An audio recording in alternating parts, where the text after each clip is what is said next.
The engine hummed beneath her like a living thing. Nia Brooks leaned into the curve of Meridian Boulevard and felt the tension leave her shoulders for the first time in weeks. The matte black Ducati moved exactly the way she needed it to, smooth, responsive, completely under her control. Around her, Mon County rolled by in warm afternoon light. Shop windows, oak trees, families moving along the sidewalk without a care in the world. She understood that feeling today. She was borrowing it. One day off. That was all she had. 20 years working fugitive cases for the FBI, and the calendar had finally coughed up a single Saturday with nothing on it. No briefings, no files, no dead ends to chase down. Just the open road and the bike her late husband Wade had loved more than almost anything on earth. She had rebuilt it herself after he died. Every part, every bolt. It had taken her months, and she had cried through most of it. But when she finally turned the engine over in her garage and heard that deep, throaty roar fill the air, something in her chest had loosened for the first time in a long time. Wade would have loved that sound. She was heading to her mother's house on the other side of the city. Pot roast, sweet tea, the particular smell of her mother's kitchen that meant she was safe, and the world was small and manageable. She was already thinking about which chair she would sit in when the blue lights appeared in her mirror. Nia's eyes flicked up, then back to the road, then up again. A patrol cruiser right behind her.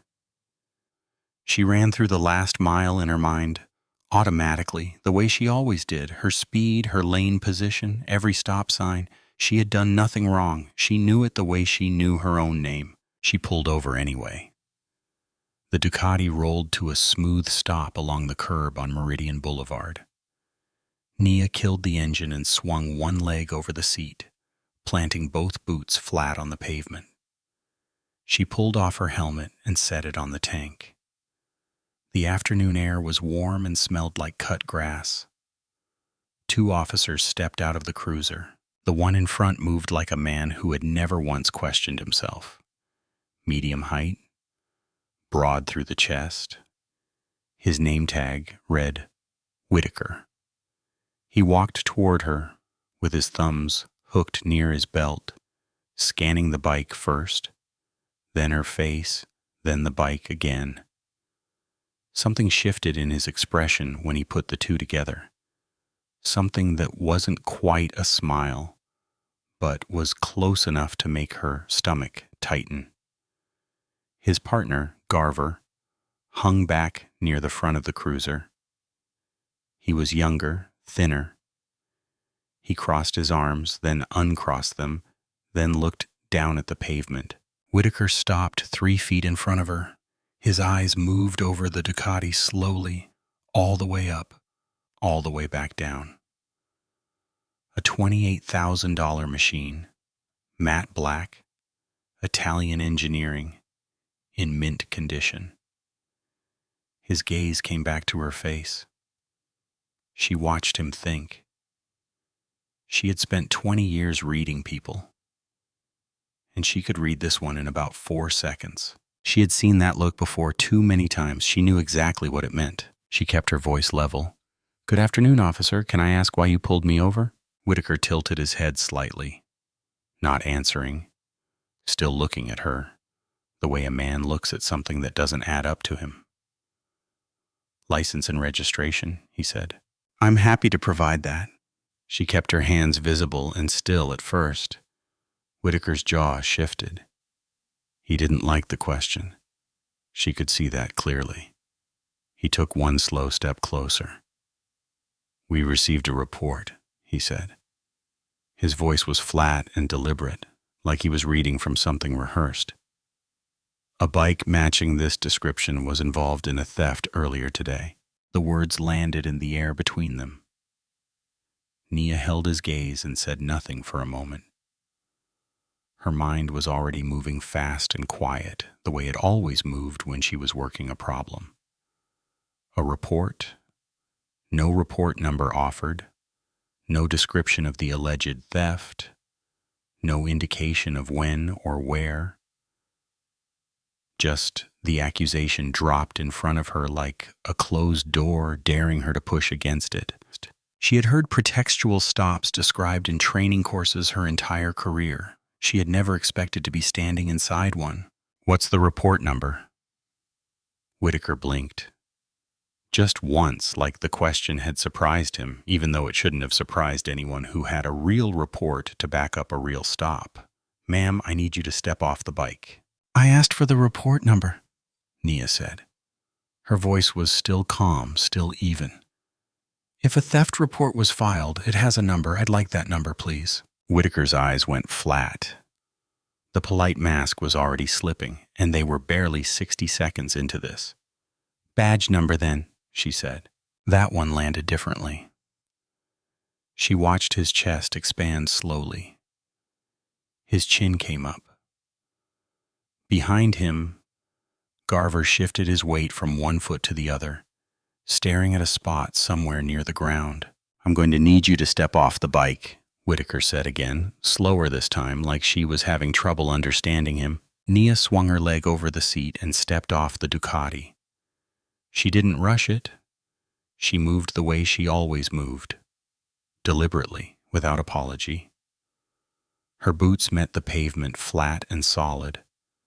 She shifted her weight, straightened her spine, and stood to her full height beside the bike, shoulders back, chin level, arms loose at her sides. She wasn't performing confidence. She simply had it. Whitaker's jaw tightened almost imperceptibly. She noticed. She was supposed to look uncertain. She didn't. "Officer, I am a law enforcement officer." She kept her hands exactly where he could see them, flat and open at her sides. "My credentials are in the left storage compartment of this bike. I'm going to reach for them now so I can identify myself properly. I am moving slowly." She turned her body just slightly toward the compartment latch. The sound of Whitaker's hand hitting the snap of his holster was loud in the warm afternoon air. "Do not move." Everything stopped. Nia froze. Her heart was hammering, but her face showed nothing. 20 years of training held her perfectly still.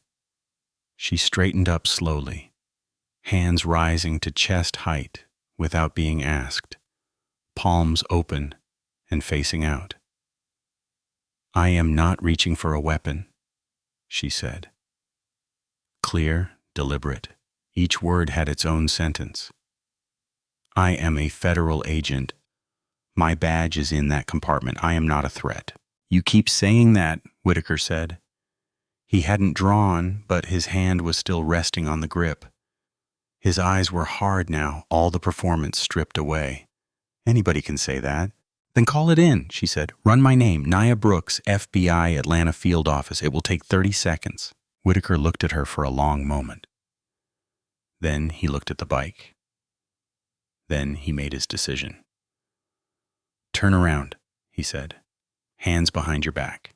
I have done nothing wrong. Turn around." Across the street on the sidewalk in front of Dawson's Pharmacy, Councilwoman Lucy Brandt had stopped walking. She was a tall woman, 67 years old, with silver hair and a lifetime of knowing exactly what she was looking at. She had seen this before, not this exact moment, but this exact thing. She reached into her purse without looking away and pulled out her phone. She pressed record. Nia turned slowly. She kept her hands raised. She was complying completely, visibly, making sure there was no room for interpretation, no gap in her compliance that could later be twisted into justification. It didn't matter. Whitaker grabbed her left arm above the elbow, hard. The grip was not the grip of a man making a careful arrest. It was the grip of a man making a point. He spun her toward the Ducati, and her hip caught the edge of the seat. She steadied herself against the tank. Hands behind your back, he said, right next to her ear. She brought her hands back. He snapped the cuffs on. Too tight. She felt the metal edge bite into the bone of her left wrist. Officer, her voice came out steady even now. You are making a serious mistake. Yeah, Whitaker said. You mentioned that. He walked her toward the cruiser with one hand wrapped around her arm, and she moved with him because she had no other choice right now. She kept her head up. She kept her face neutral. She refused to give him the image he might be hoping for. Behind them, the Ducati sat alone at the curb. The engine had already cooled. It looked abandoned. It looked like something that had been taken. The cruiser door opened. Whitaker put his hand on top of her head, not gently, and she folded into the back seat. The door shut with a heavy final sound. Through the window, she could see Lucy Brandt across the street, still filming, phone raised, eyes locked on the cruiser, and not looking away. Nia held that image as the car pulled out into traffic. Someone had seen it. Someone had all of it. That mattered. She didn't know yet how much, but it mattered. The processing desk smelled like old coffee and floor cleaner. Nia sat in the plastic chair they pointed her to and looked straight ahead, while the desk sergeant, a heavy man named Fuller, whose collar was too tight, typed her information into the system with 2 fingers. The cuffs were off now. She pressed her left thumb into her right palm and felt the soreness where the metal had bitten in during the ride over. She took one quiet breath and got to work. I need to make a statement for the record, she said. Fuller glanced up without stopping his typing. You'll get your chance. I'm making it now. Her voice was polite, but it didn't leave room for argument. My name is Special Agent Nia Brooks, FBI Atlanta Field Office, badge number 2247. My credentials are in the left storage compartment of my motorcycle. I am requesting that you contact my supervisor, Deputy Director Harlan Cole, immediately. That is not a suggestion. Fuller stopped typing. He looked at her the way people look at someone who has just said something they aren't sure they heard correctly. Then he typed her name in. The result came back in under 4 seconds. Fuller leaned toward the screen. His eyes moved across it once. Then he leaned closer, like the distance between his face and the monitor would change what it said. His right hand, still resting on the keyboard, went completely still. She watched the color leave his neck first, then his cheeks. His mouth opened slightly, closed, then opened again. He sat back in his chair slowly, the way a man sits back when his legs have stopped working properly. He didn't say anything, he just stared at the screen. The room was already quiet, but now it had become a different kind of quiet. The officer standing near the filing cabinet looked up from his paperwork. The young desk assistant by the copier stopped moving. One by one, without anyone saying a word, the room's attention gathered toward Fuller's desk, like water finding a drain. Whitaker was leaning against the far wall with his arms crossed, still carrying himself like a man who had handled a situation correctly. He saw Fuller's face and pushed off the wall. What? Whitaker said. It wasn't a question. Fuller turned the monitor slightly toward him without speaking. Whitaker read it. His arms dropped to his sides. The room held its breath. Whitaker's recovery was fast. She would give him that. His chin came up. His shoulders reset. He pointed one finger at Fuller and said, "That doesn't change anything I did out there." Fuller looked at him like he had lost his mind. "She refused a lawful order," Whitaker said, louder now. Like volume was the same as being right. She reached toward a compartment when I had not cleared her to do that. He turned slightly, speaking to the room now, not just Fuller. I followed the procedure every single step. I don't apologize for doing my job. Nia watched him from the chair. She didn't speak. She let him build it. She was on a bike worth $28,000 with no badge visible and no identification offered. You tell me what that looks like on a routine traffic stop? You tell me any officer in this room wouldn't have done the same thing. He looked around, daring someone to disagree. Nobody did. Garver was standing near the entrance, staring at the floor. The room stayed silent. Then Fuller picked up the desk phone. He dialed an extension, waited 2 seconds, and said quietly, "I need Commander Sharma out here, right now." He set the phone down and did not look at Whitaker again. Nobody spoke for the next 4 minutes.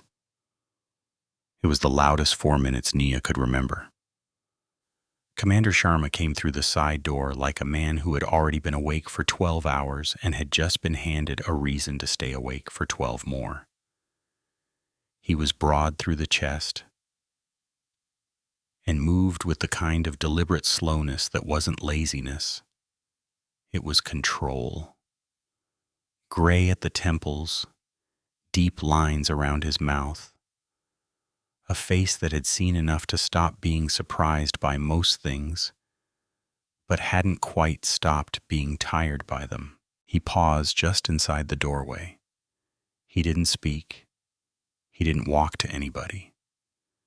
He just stood there and read the room the way an experienced man reads a room, starting with the people who weren't making eye contact. Fuller staring at his desk, the officer by the filing cabinet suddenly very interested in his paperwork. Garver practically folded into himself near the entrance. Then Whitaker standing with his arms crossed again, jaw set, rebuilt into his certainty like a man who had decided the best defense was to look like he didn't need one. Sharma looked at Whitaker for a long moment.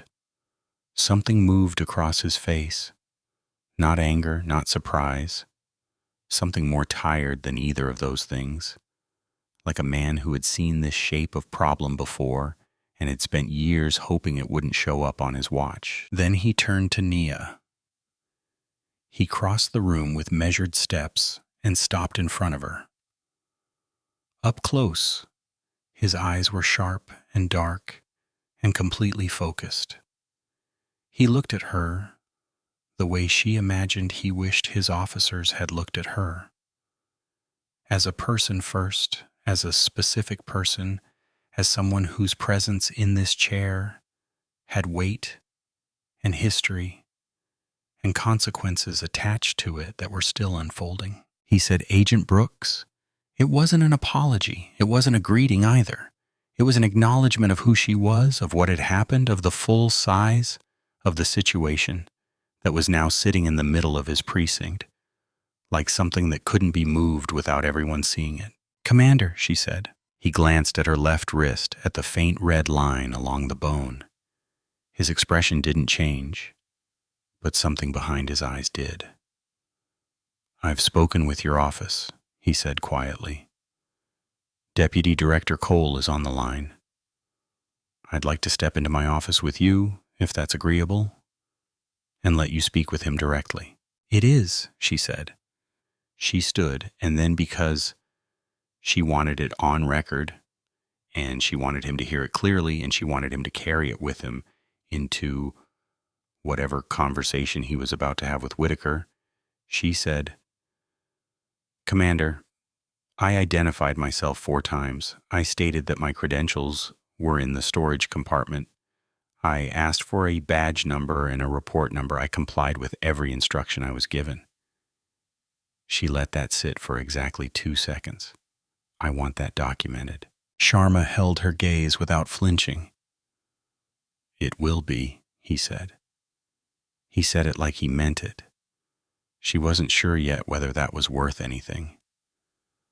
But she filed it away and followed him toward the office, past the silent room, past Fuller at his desk, past Garver, who still couldn't look up, past Whitaker, who watched her walk by with his arms crossed and his jaw tight and his certainty starting to show its cracks, even if he wasn't ready to admit it yet. Outside, 10 minutes later, the afternoon sun was still warm. She walked to the Ducati and pressed her hand against the fuel tank. Then she looked down at her left wrist. The red line across the bone had already begun to deepen into something that would bruise by morning. She pressed her thumb against it. It would fade. She knew that. But some things don't fade, and she was already deciding which category this fell into. She didn't make it to her mother's house. She called from the garage, still in her riding leathers, the Ducati cooling behind her.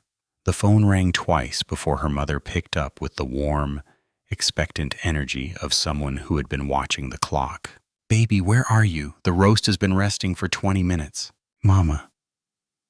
Nia closed her eyes. "I'm not going to make it tonight. Something came up." A pause. Her mother had been the wife of a civil rights attorney for 40 years. She knew what "something came up" meant when her daughter said it in that particular voice. "Are you safe?" "I'm safe." "Are you sure?" "Yes, ma'am." Another pause, longer this time. "I'll put a plate in the refrigerator." "Thank you, Mama." She hung up and stood in the garage for a while without moving. The smell of motor oil and concrete surrounded her. Wade had loved this garage. He had spent entire Saturdays in here, music playing, grease on his hands, completely at peace. She used to bring him sweet tea and sit on the workbench and watch him work and think she understood what contentment looked like. She went inside, sat down at the kitchen table, and stared at the wall. Her phone started vibrating at 9:14 p.m. She looked at the screen. A text from a number she didn't recognize. Then another, then 3 more in rapid succession. She opened the first one. It was a link to a social media post. The preview image stopped her cold. It was her on Meridian Boulevard, Whitaker's hand on her arm. She tapped the link. Councilwoman Lucy Brandt had posted the full video 40 minutes ago with a caption that was short and factual and devastating. "This woman is a 20-year FBI special agent. She was arrested today on Meridian Boulevard in Mon County. No crime was committed. Watch and decide for yourself." The video was 3 minutes and 40 seconds long. It was steady and clear and caught everything. Nia standing tall beside the Ducati, her hands open at her sides. Whitaker moving in. The grab, the spin, the cuffs going on, the Ducati sitting alone at the curb as the cruiser pulled away. Nia watched it once. Then she set the phone face down on the table and sat very still. She was not the kind of person who fell apart. She had built herself piece by piece over 20 years into someone who did not fall apart. But there was something about watching it from the outside, about seeing herself as the camera saw her, small and controlled, and cuffed on a public street on a Saturday afternoon. That moved through her in a way she hadn't expected. She picked the phone back up. The post had been live for 40 minutes. It already had 60,000 views. She put the phone down again. By midnight, she checked once more. The number at the bottom of Brandt's post had climbed past 400,000. It had been shared by 3 national news accounts and 2 prominent civil rights organizations. The comments were running in one direction. People were furious, not the distant scrolling fury of people who would forget by morning, the sharp, focused fury of people who recognized what they were looking at. She turned the screen off and made herself a cup of tea she didn't drink. Her phone rang at 6:52 the next morning. She had barely slept. She answered on the first ring. "It's Julia." The voice was warm and precise and had no interest in small talk. Julia Marsh had been her father's closest colleague for 15 years and had eulogized him at his funeral with a steadiness that had made the entire church straighten their backs. "I've already seen the video. I've been up since 4. I'm not calling to ask if you want representation." A brief pause. "I'm calling to tell you I'm already working." Nia pressed the phone against her ear and felt something loosen very slightly in her chest. Not relief. Something quieter than that. "Julia," she said, "don't thank me yet. This is going to get harder before it gets better." Papers shuffled on the other end of the line. "But I want you to understand something clearly. What happened to you on that street yesterday was not an accident, and it was not an isolated incident. I don't know the full shape of it yet, but I will." Another pause. "So will they." Nia stood up from the kitchen table and walked to the garage door. She opened it. The Ducati sat in the dim morning light, matte black, perfectly still. "Tell me what you need from me," Nia said. "Everything," Julia said. "Start from the beginning." Julia arrived at Nia's house at noon with a legal pad, a box of files, and a coffee she had already half finished on the drive over. They sat at the kitchen table, and Nia told her everything from the beginning. The blue lights, the pretextual stop claim, the 4 times she identified herself, the cuffs, all of it. Julia wrote without interrupting. Her pen moved fast and her face stayed neutral. But her eyes got sharper with every detail. By the time Nia finished, Julia had filled 6 pages. "Did anyone at the precinct document your statement?" Julia asked. "Commander Sharma said it would be recorded. I'll be verifying that personally." Julia flipped back through her notes. The report number Whitaker cited for the alleged theft. Did he ever provide one? No. Did he provide his badge number when you asked? No. Julia underlined something twice and said nothing. They ordered food and kept working through the afternoon, building a timeline, listing every name, every exchange, every detail Nia could recall.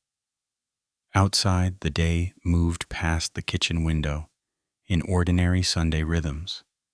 Neighbors walking dogs, a kid on a bicycle, the distant sound of a lawnmower 2 streets over, the world running normally while theirs did not. At 3, Julia's phone buzzed.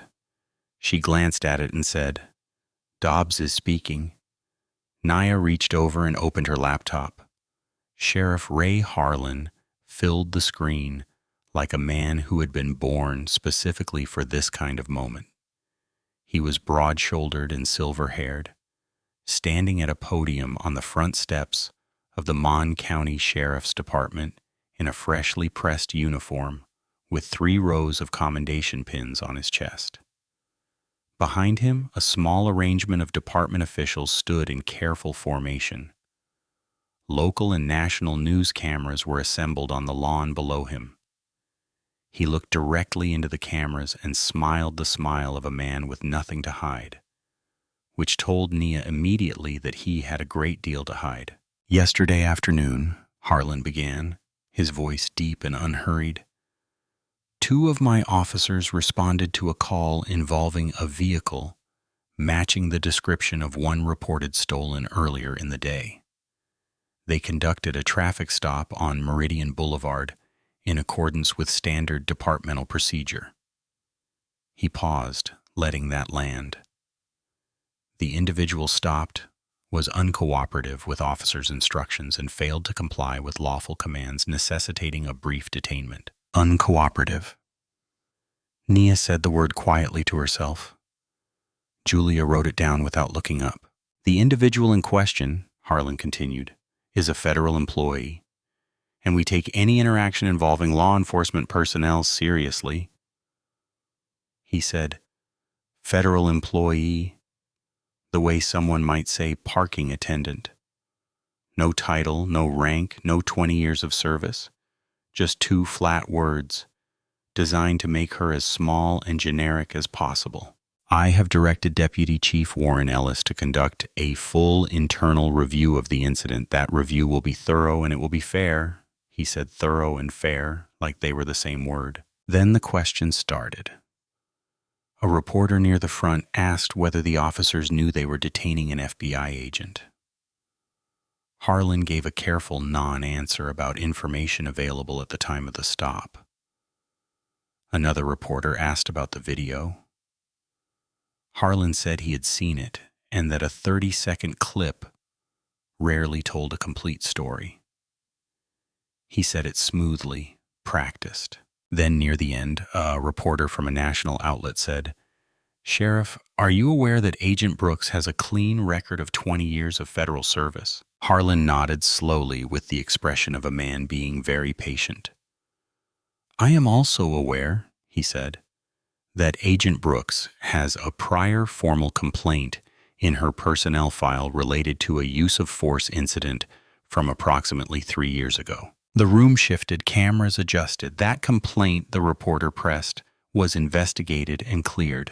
"Yes," Harlan said pleasantly, "and I'm sure that will be part of the full picture as all the facts come to light."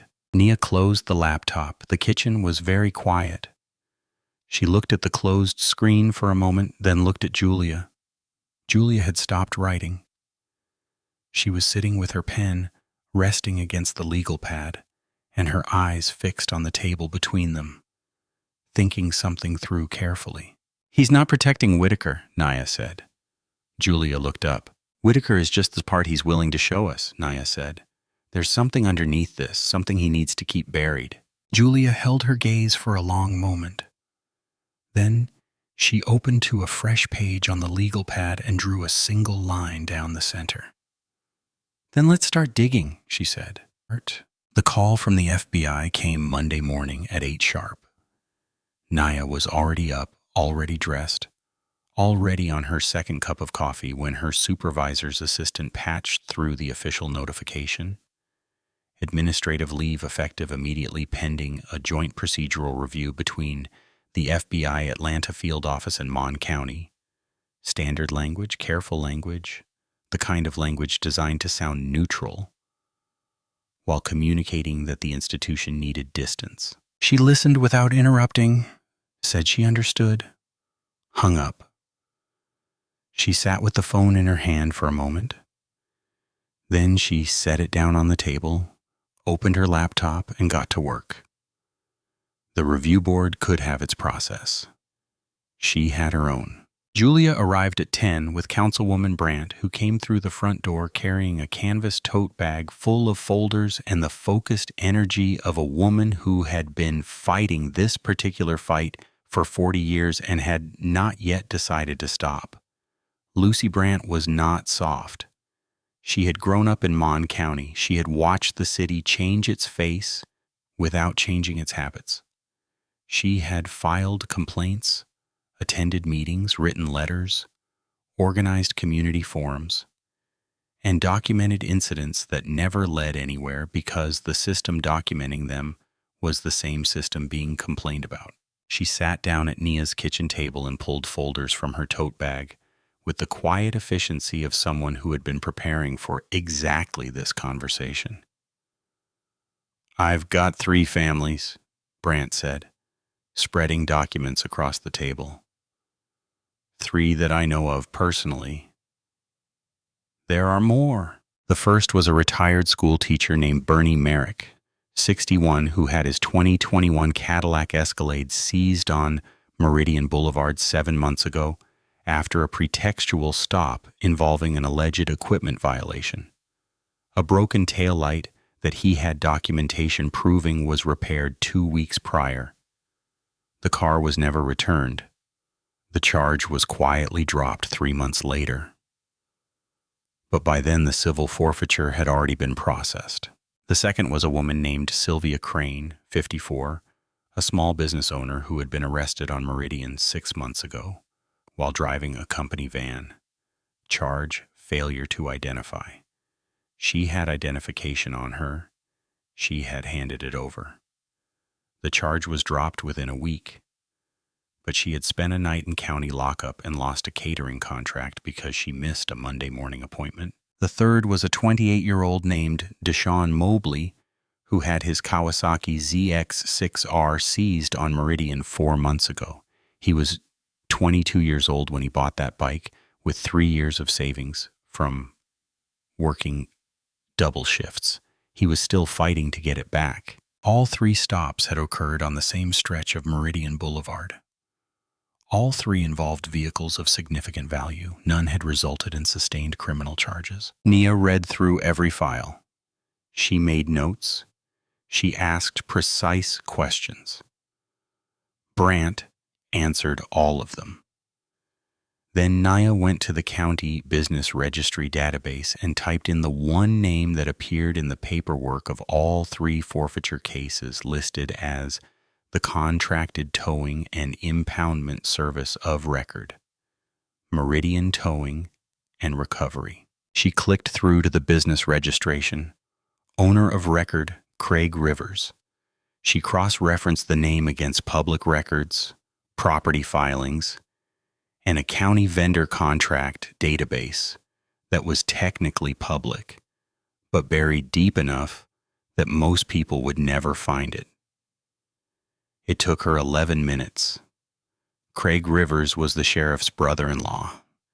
He had held the county's exclusive towing and impoundment contract for Mon County law enforcement for 4 years.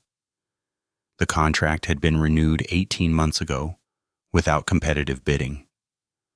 Approved by a committee that included 2 department officials who reported directly to Sheriff Ray Harlan. She leaned back in her chair and looked at the ceiling. The towing company gets the vehicles, Nia said slowly, working it through out loud. The forfeiture proceeds flow through the county, but Craig Rivers profits from every seized vehicle that comes through his lot. Storage fees, processing fees, auction proceeds. She looked at Julia. And the stops that generate those vehicles are being made on a very specific stretch of road. That evening, Nia pinned a map of Meridian Boulevard to the wall of her home office. She marked every documented stop Brandt had provided, red marker, 1 dot per incident, with the date written small beside it. When she was done, she stepped back and counted. 23 markers, all on the same corridor, all within a 14-block stretch of Meridian Boulevard. She photographed the wall and sent the image to Julia with a single word, pattern. Julia's response came back in less than a minute. That's not a pattern, that's a pipeline. Keep digging. Wednesday morning arrived gray and humid.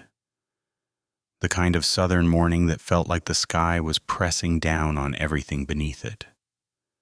Nia had been at her kitchen table since 6. Her map was still pinned to the office wall. Her notes had grown into a stack of organized folders, color-coded, cross-referenced, building towards something she could feel the shape of, even if she couldn't yet see all of it clearly. Julia had called twice already. Brandt had texted with 2 more names of residents who had experienced stops on Meridian and wanted to talk. The work was moving, slowly, but moving. Then Julia called a 3rd time. Whitaker is doing a television interview, she said. Local station airing at 2. Nia looked at the clock on the microwave. 4 hours. I'll be watching, she said. She turned the television on at 1:55 and sat on the edge of the couch with her arms resting on her knees. The segment opened with a sympathetic graphic, Officer Speaks Out, and then cut to a studio where Emil Whitaker sat across from a local anchor named Melissa Vance, who had the careful, pleasant expression of someone trying very hard to appear neutral. Whitaker looked good. That was the first thing Nia registered, and she registered it the way she would register any tactical detail, calmly, without letting it rattle her. He had worn his dress uniform. His hair was neat. He sat with his back straight and his hands folded in his lap and his face arranged into something that was almost humility, but not quite, like a man who had practiced humility in a mirror and gotten most of it right. Vance opened with a straightforward question. She asked him to walk through what happened on Meridian Boulevard in his own words. Whitaker nodded slowly, generously, like the question deserved his full and patient consideration. Sure, Melissa. First name, easy, comfortable, a man entirely at home. My partner and I received information about a vehicle matching the description of one reported stolen earlier that day. We observed it on Meridian and conducted a traffic stop. A small pause, the corner of his mouth lifting almost imperceptibly. By the book, as we always do. The woman you stopped, Vance said carefully, turned out to be a 20-year FBI special agent. That's correct. He nodded again with the patient expression of a man being asked to explain something very simple to someone who almost understood it. And I think that's where a lot of people are getting turned around. He tilted his head slightly. At the time of that stop, there was nothing to indicate she was law enforcement. Civilian clothing, no visible credentials, no badge. A brief pause. Just a very expensive motorcycle and an individual who seemed to feel that the normal rules of a traffic stop didn't particularly apply to her. The word her landed with a lightness that wasn't light at all. Vance didn't react. Can you walk us through the moment she reached toward the storage compartment? Something moved across Whitaker's face. It was quick. A flicker behind the eyes, gone before it fully arrived. When he spoke, his voice carried the measured tone of a man being very careful not to sound like he was enjoying himself. When someone reaches toward an unseen compartment during an active stop after being asked repeatedly to keep their hands visible, he said, without being directed to do so, that's a safety situation. That's not a judgment call. That's training. He stopped, exhaled through his nose. I'm sorry if that wasn't what she was expecting, but I don't run my stops based on what someone expects. Some viewers who watched the video, Vance said evenly, felt the level of force used was disproportionate. Whitaker smiled. It arrived slowly, like he'd been saving it. Not a big smile, a small private one. The smile of a man listening to an argument he had already won. I understand that, he said. I genuinely do. People watch a short video clip on their phone from across the street with no understanding of what an active stop feels like from where I'm standing. He unfolded his hands and set them flat on his knees. Calm, instructive. When you're on that street and someone is not following directions and they're moving toward somewhere you can't see, you don't get to pause the moment and look it up. You act. He glanced at Vance with an expression that sat right on the edge of condescension, without quite crossing it.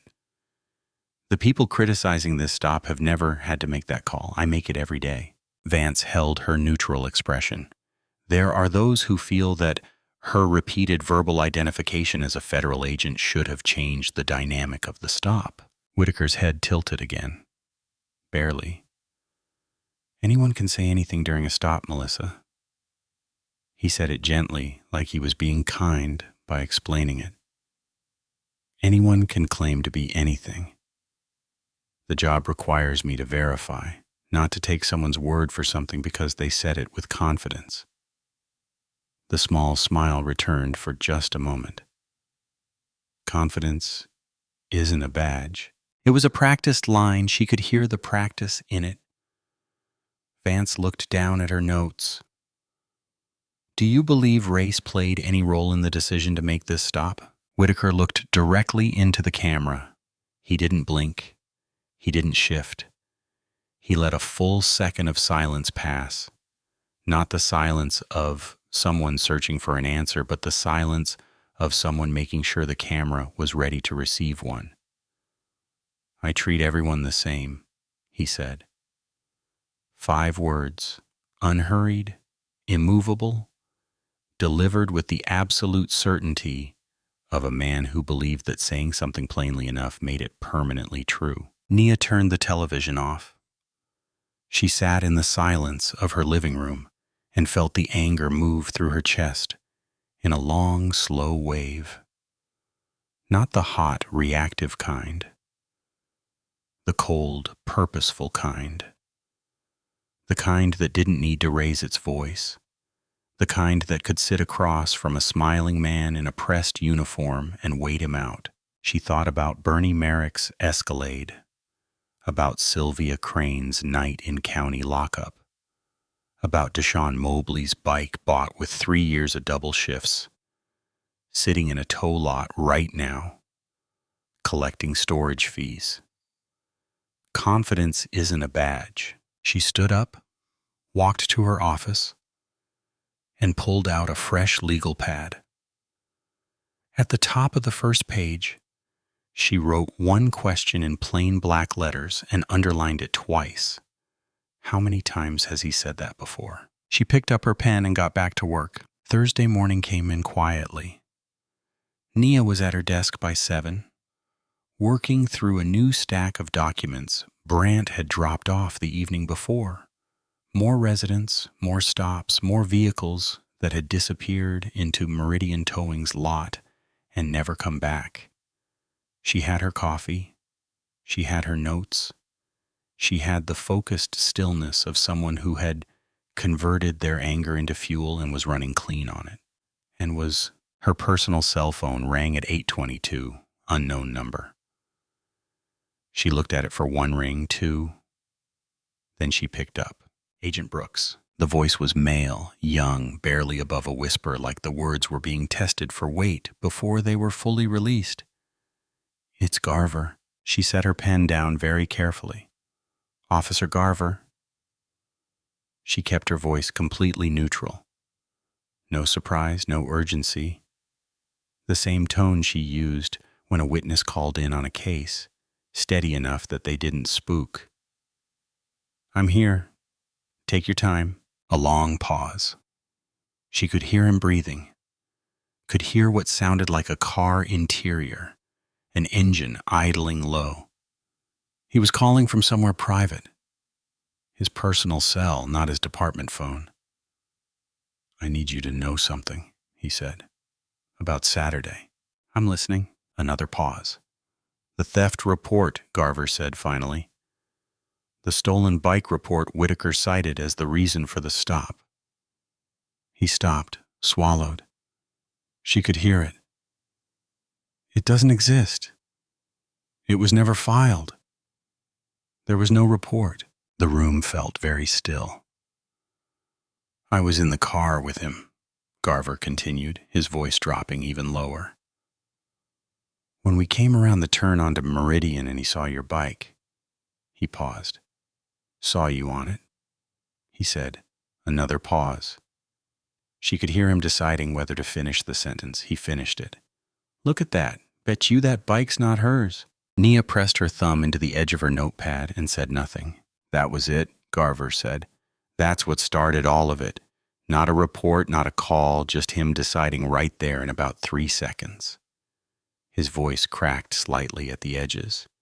I should have said something on the street. I know that. I've been telling myself I would have said something if it had gone further, but it kept going further and You called me, Nia said quietly. You're saying it now. Silence.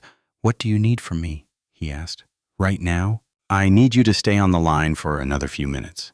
She had already pulled a fresh page on her notepad and was writing in longhand, fast and exact. Is there anything else? Anything beyond the stop itself? Garver hesitated, the kind of hesitation that meant yes. There's a log, he said. Her pen stopped. Whitaker keeps a record, Garver said. An informal one, not official paperwork. It's on a shared digital drive. Him and 2 other officers and a sergeant. They call them productive stops. He said the phrase like it tasted bad. It tracks the stops, the vehicles, approximate values, which corridor they were made on. A pause. Meridian shows up a lot.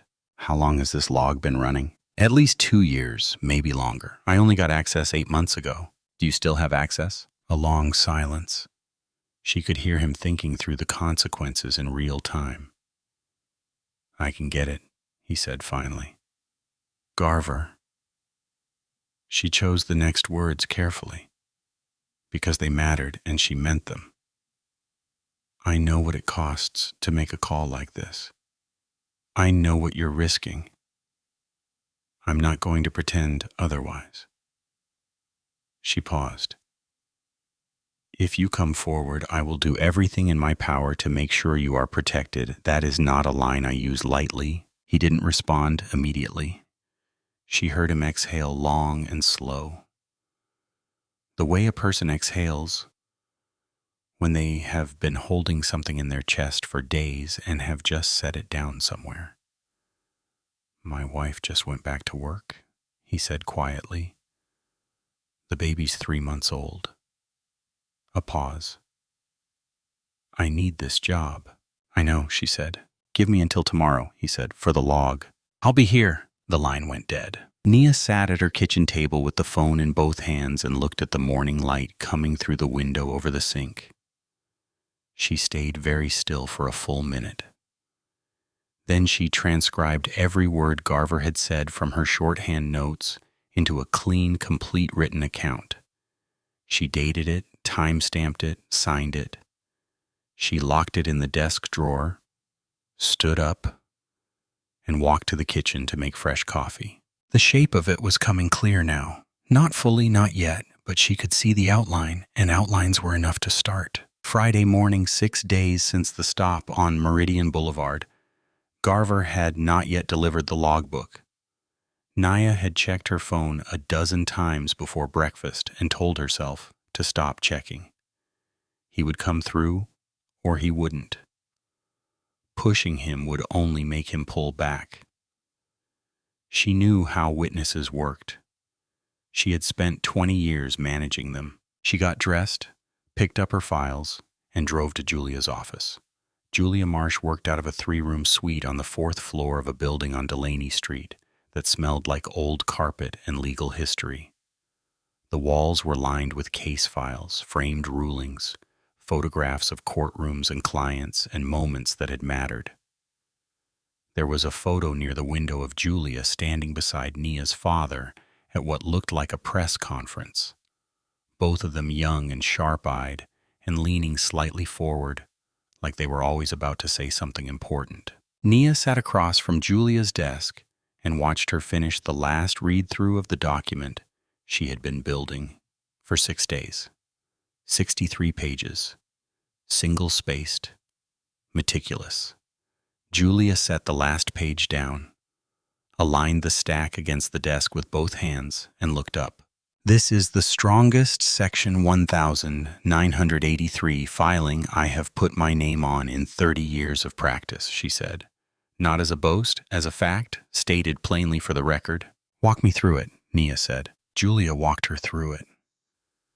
The filing named Officer Emil Whitaker, Officer Mitch Garver, Sheriff Ray Harlan, and Mon County as defendants.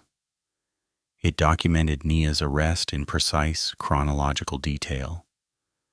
The fabricated pretext, the 4 verbal identifications, the unlawful use of force, the departmental response, the Harlan press conference, the deliberate burial of her credentials and rank. It then laid out the pattern. Every documented pretextual stop on Meridian Boulevard that Brandt had provided, cross-referenced against Meridian Towing's contract records and the civil forfeiture filings.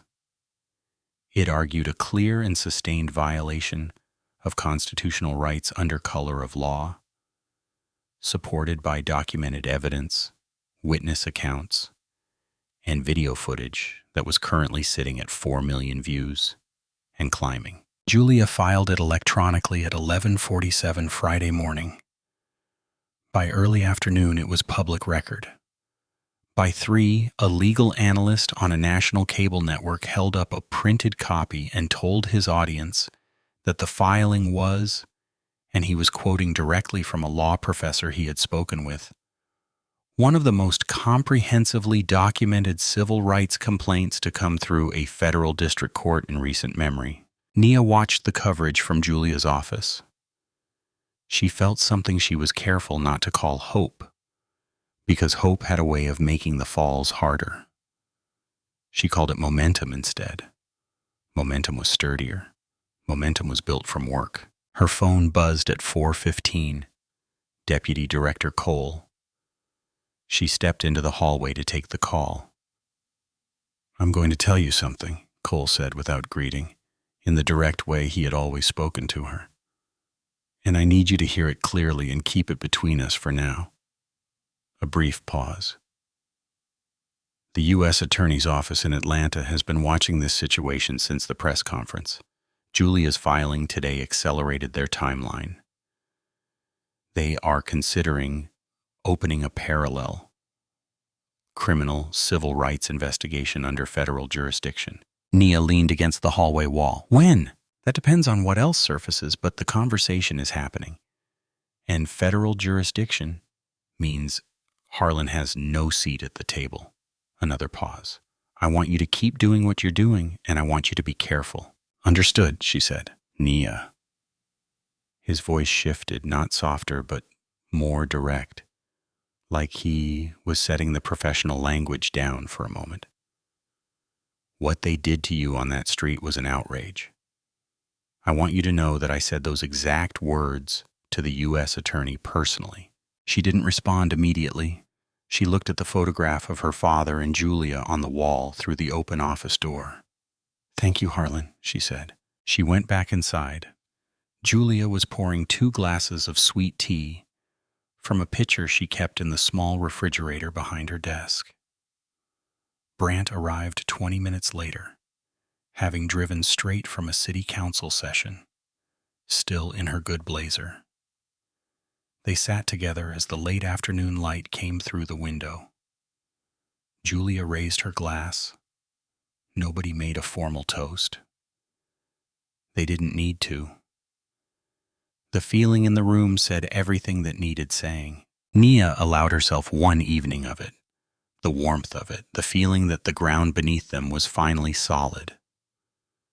She didn't know it was about to give way. Saturday morning, 1 week, exactly since the stop on Meridian Boulevard. Nia was making coffee when her personal cell rang at 7:43. She saw the number and picked up on the second ring.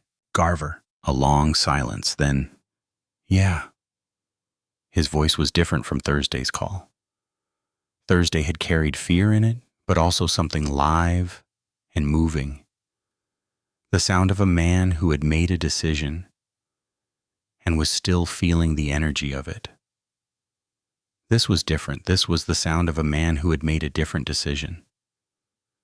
Flat, compressed, like something had been pressed down on top of him and was still pressing, and was, "I need to tell you something," he said. She waited. "After consulting counsel," he stopped. Started again. "After consulting counsel, I've had to amend my statement about Saturday's stop." Nia set the coffee pot down without making a sound. She moved to the kitchen table and sat down. And she did not reach for a pen because she did not want the sound of writing to make him feel documented in this moment. She would document it after. "Okay," she said. Just that. Let him talk. "I want you to know that His voice caught briefly. "This is bigger than I thought. When I called you Thursday, I thought it was just..." He exhaled. I didn't understand the full scope of what I was stepping into. I understand it better now. What changed? She asked, quiet, no edge in it. I have to be careful now. The phrase arrived like something rehearsed, something told to him, and repeated back. I have a family. I have a 3-month-old son. I have a mortgage and a pension, and He stopped. I have to be careful now. Did someone talk to you, Garver? A long pause. I consulted counsel, he said again, and counsel advised me that my original account of events was incomplete and potentially misleading, and that a corrected statement was in my best interest. A pause. And in my family's best interest. In my family's best interest. She heard the shape of that sentence. She heard what it was built around. I want you to hear me say something, he said. His voice shifted lower, faster, like the words were getting out before something stopped them. I'm not saying nothing happened. I'm saying I have to be careful now about how I characterize what happened. There's a difference. Another pause. You understand what I'm saying to you? I understand exactly what you're saying, she said. This is bigger than I thought. He said it again, the same phrase, and this time it sounded less like something rehearsed and more like something he genuinely believed and was terrified by. When I made that call Thursday, I thought it was just Whitaker being Whitaker. I didn't see how far back it went. I see it now. His breath was unsteady. I have to protect my family. You understand what it is to protect someone? I do, she said. I'm sorry. The 2 words came out stripped of everything except what they actually were. No framing, no legal language, just 2 words from a frightened man who knew the difference between what he was doing and what was right, and was doing it anyway. I'm sorry. I have to be careful now. I just can't. The line went quiet. Not dead. She could still hear him breathing. Could hear what sounded like a car window and wind outside it and the muffled noise of a Saturday morning street somewhere. Garver, she said carefully. Yeah?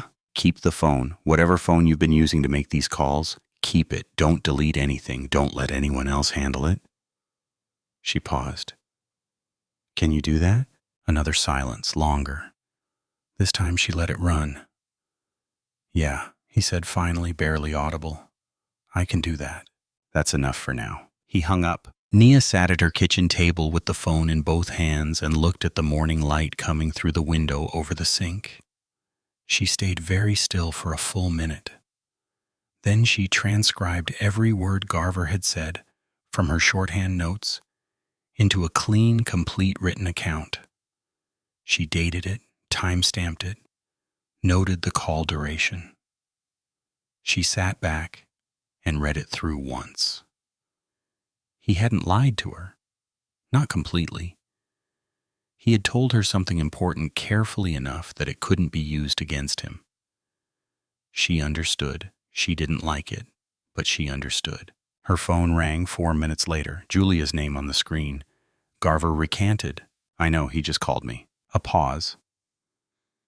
He showed up at the department this morning with a county retained attorney and gave a revised written statement, full reversal. He now says the stop was conducted properly, that Whitaker followed procedure at every step, and that your behavior on the street created a reasonable safety concern. Julia's voice was controlled, but Nia could hear the effort it was taking. His new statement reads like Whitaker wrote it. The recording from Thursday's call, Nia said. Informal, not made under oath. His attorney is already calling it coerced and out of context. Without a formal sworn statement, it's contested at best. What about the logbook? The silence that followed lasted just long enough to tell her everything before Julia spoke.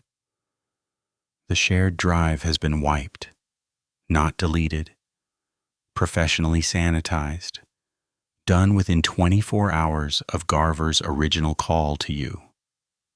Julia's voice was careful and precise.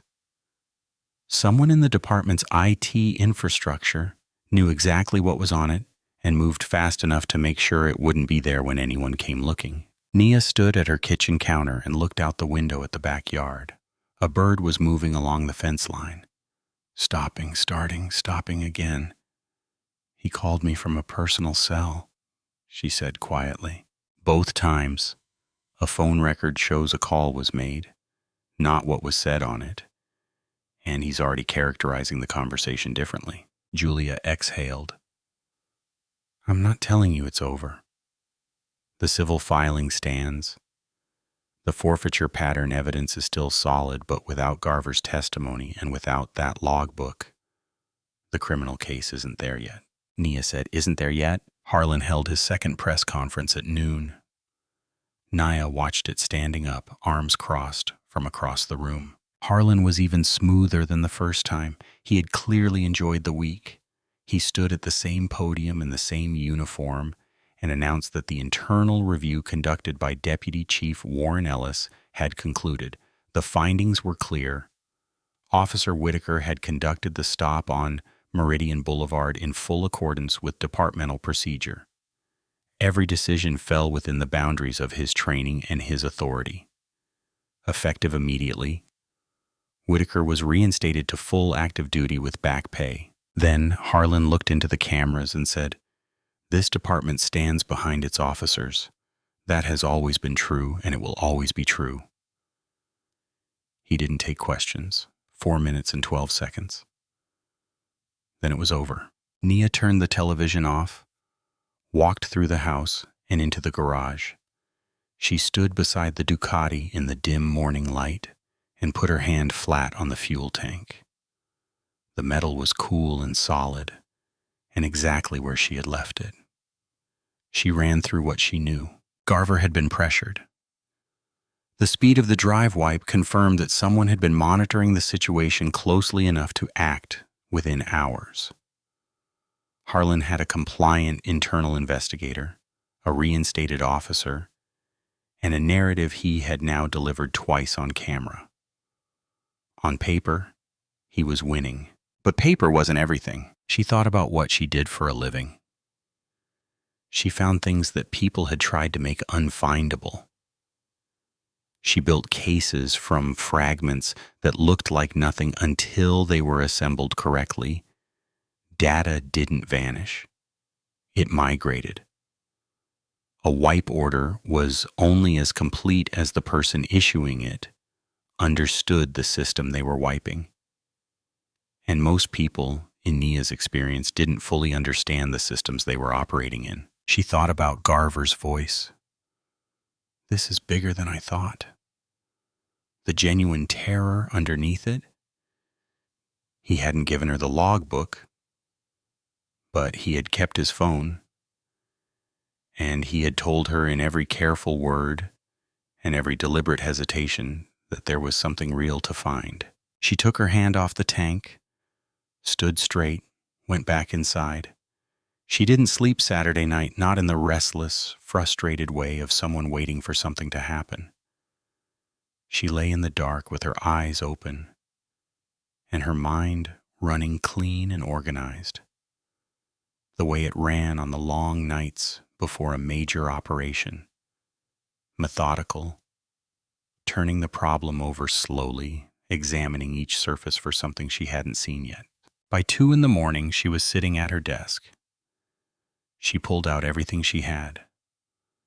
The forfeiture files, Brandt's resident accounts, the timeline she had built from the beginning, the notes from Garver's 2 calls. She laid it all out across the desk in chronological order and sat back and looked at it the way she looked at evidence boards in the field, not searching for any one thing, but letting the whole picture settle until the shape of what was missing became visible. The logbook was gone. Garver had recanted. Harlan was untouchable inside his own county. Those were the walls. She thought about walls. In her experience, walls were only solid until you found the part that nobody had bothered to reinforce because nobody thought anyone would look there. She picked up her personal cell and scrolled to a number she hadn't called in 14 months. Wade Arden had worked cyber forensics for the FBI's Atlanta division for 11 years. He was quiet, methodical, and extraordinary at his job in the way that people are extraordinary when they genuinely love what they do. 3 years ago, Nia had built a trafficking case alongside him that had put a man named Gerald P. away for 31 years. Arden had worked 4 consecutive nights without sleep to recover encrypted communication files that P.'s attorneys had sworn were permanently deleted. They weren't. He picked up on the third ring. Brooks. His voice was warm and unhurried, the voice of a man who answered calls from former colleagues at 2 a.m. without making it strange. "I've been watching the news." "I need a favor," she said. "Off the books initially. I need eyes on something." A brief pause. Not hesitation. Consideration. There was a difference, and she knew which one this was. "Tell me what you're looking at," he said. She told him about the shared drive, the professional wipe, the timeline, how quickly it had been sanitized after Garver's Thursday call, which told her the person who ordered it understood the urgency but may not have understood the full architecture of the system they were scrubbing. Arden listened without interrupting. She could hear him typing lightly in the background. "Who managed the department's IT infrastructure?" he asked. "Third-party contractor company called Meridian Data Solutions. County contract, renewed annually." More typing, a pause. "You said the wipe was done within 24 hours. Best estimate from our tech contact." "Yes, fast enough to be panicked," Arden said. "Not fast enough to be thorough." Another pause. "Emergency wipes almost always miss redundancy architecture. People think about the primary system. They don't think about the backup conversation happening in the background." His typing stopped. "Give me until Sunday evening." "Arden," she said. "I know," he said. "Buy the book when it counts. I'm just looking right now." Sunday evening, she was at her kitchen table with a cup of tea that had gone cold when her phone buzzed. Wade Arden. One message. No preamble. "Call me." She called. "The third-party contractor used off-site cloud redundancy for all county department data," Arden said, and she could hear something controlled and focused in his voice, the sound he made when he had found something real. Standard backup architecture, automated, running continuously in the background. The wipe order was issued to the primary shared drive and the local server backup. It was never transmitted to the cloud redundancy point. A pause because nobody in that department knew it existed. It wasn't documented in their internal IT records. It was a contractor default setting that was never disclosed to the client. Nia was very still. "The logbook," she said. "Intact," Arden said. "Every entry. I'm looking at it right now." She set her hand flat on the kitchen table. 41 entries, Arden continued. 19 officers, 4 years of documented stops organized by corridor, vehicle type, and, he paused, projected forfeiture yield. Another pause, slower this time. "Nia, your bike is in here, logged as a pre-identified target. Entry was made before the stop." She closed her eyes for exactly 3 seconds. Then she opened them. "Can you build a clean chain of custody?" she asked. "Already started," he said. She picked up her pen. "Send me everything," she said. Sunday night bled into Monday morning without either of them noticing. Arden had sent the files at 9:47, Sunday evening. A clean, organized package of recovered data with a preliminary forensic documentation report attached that was already building the evidentiary foundation they would need. Nia had called Julia within minutes. Julia had arrived at Nia's house by 10 with her legal pad and a focused energy that didn't require coffee to sustain itself. They worked through the night at the kitchen table. The logbook was worse than Nia had imagined when Garver first described it. It wasn't the informal scribbling of one careless officer. It was a structured operational record. Column headers, date fields, location codes, vehicle classifications, estimated values, and a final column labeled simply yield that tracked actual forfeiture proceeds per stop. Someone had built this deliberately. Someone had maintained it carefully. This was not recklessness. This was a system. Meridian Boulevard appeared in 27 separate entries spanning 4 years. Julia read through each one without speaking. Her pen moved steadily, marking, noting, cross-referencing.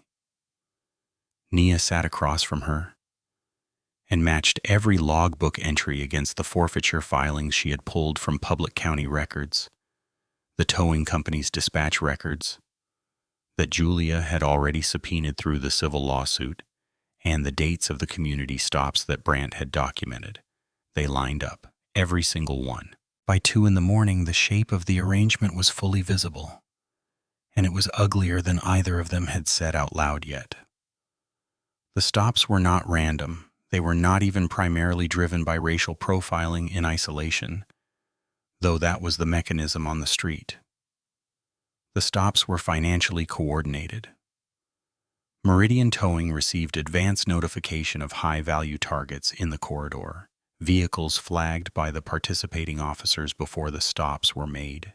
The towing company dispatched a truck to the general area ahead of time on flagged days, reducing response time and maximizing the number of vehicles that could be processed before anyone asked questions.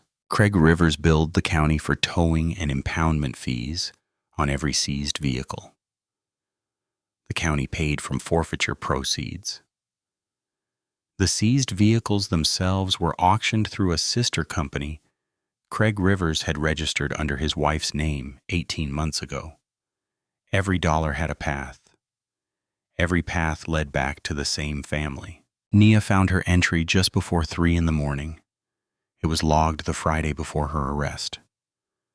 Vehicle description: matte black sport bike, Italian. Estimated value $28,000 plus.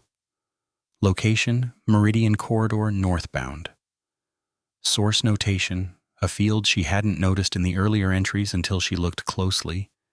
Read MDR tip. Meridian Dispatch and Recovery. Craig Rivers' company had flagged her bike before she ever turned onto that street. Whitaker had been given a target. He had driven Meridian looking for it. She read the entry twice. Then she set the page down on the table and looked at the wall for a moment. They hadn't just profiled her, they had hunted her. "Julia," she said. Julia looked up from her notes. "My bike was flagged by the towing company the Friday before," Nia said. "Before any stop was made, before any alleged theft report, they identified the bike independently and passed it to Whitaker as a target." Julia looked at the entry. "Read it. Set it down." "That's not a civil rights violation inside a traffic stop," Julia said quietly. "That's a criminal conspiracy that used a traffic stop as its collection mechanism." "Yes," Nia said. Julia looked at her. "This changes the filing. This changes everything." Monday morning, Julia had the towing company's dispatch records delivered electronically to her office by 8, via the civil subpoena she had filed the previous week. The records arrived in 314 pages. She and Nia worked through them at the office, cross-referencing every dispatch date against the logbook entries. The correlation was near perfect. 41 logbook entries, 38 confirmed matching dispatch records from Meridian Towing. 3 entries had no dispatch match. Those were the ones where the stops had been made and the vehicle had not been successfully seized. Drivers who had produced paperwork quickly enough or whose stops had been interrupted. Nia was one of those 3. They had tried to take her bike. They had simply not anticipated what she was. At 2 in the afternoon, Julia called the U.S. Attorney's office in Atlanta directly. She identified herself, referenced Deputy Director Cole's earlier conversation with the office, and said 4 words that changed the temperature of the call immediately. "I have the logbook." A silence on the other end. Then, "We need to meet." Julia looked across the desk at Nia. "Tomorrow morning," Julia said into the phone. "Bring your criminal division chief." Tuesday morning, Julia left for the U.S. Attorney's office at 7:30 with a banker's box of organized evidence and the focused expression of a woman walking into a room she had been preparing for her entire career. Nia stayed home. It was Julia's meeting to run.